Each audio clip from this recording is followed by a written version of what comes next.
সীমান্ত উত্তেজনা এবার দিল্লিতে বাংলাদেশের ডেপুটি হাইকমিশনারকে তলব করল ভারত। গতকাল রোববার একই ইস্যুতে ভারতের হাইকমিশনার প্রণয় বার্মাকে তলব করেছিল বাংলাদেশের পররাষ্ট্র মন্ত্রণালয়।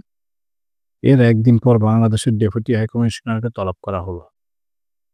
বাংলাদেশ-ভারত সীমান্ত উত্তেজনা নিয়ে আজ 13ই জানুয়ারি নয়াদিল্লিতে বাংলাদেশের ভারপ্রাপ্ত ডেপুটি হাইকমিশনার মোহাম্মদ নুরুল ইসলামকে তলব করেছে ভারত।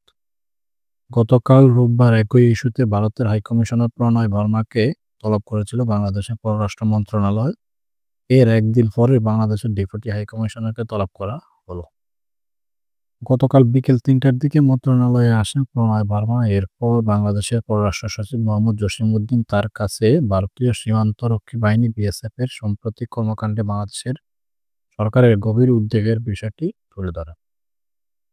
আধা ঘন্টারও বেশি সময়ের বৈঠকের পর গতকাল প্রণয় বার্মা সাংবাদিকদের বলেছিলেন, সীমান্তে কাঁটাতারে বেড়া দেওয়ার ব্যাপারে দুই দেশের মধ্যে বোঝাপড়া হয়েছে। দুই দেশের সীমান্তরক্ষী বাহিনী ভারতের বিএসএফ ও বাংলাদেশের বিজিবি সহযোগিতার মাধ্যমে সীমান্তে অপরাধ দমনের বিষয়ে কাজ করবে।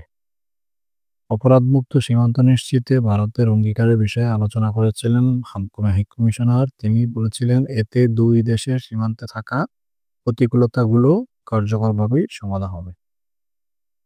পরে পররাষ্ট্র মন্ত্রণালয়ের এক সংবাদ বিজ্ঞপ্তিতে সীমান্তে পররাষ্ট্র সচিব বলেন, এই ধরনের কার্যকলাপ বিশেষ করে কাঁটাতারে বেড়া নির্মাণের অননুমোদিত প্রচেষ্টা ও বিএসএফ এর সংশ্লিষ্ট অপারেশনাল পদক্ষেপ সীমান্তে উত্তেজনা ও ঝামেলা সৃষ্টি করেছে।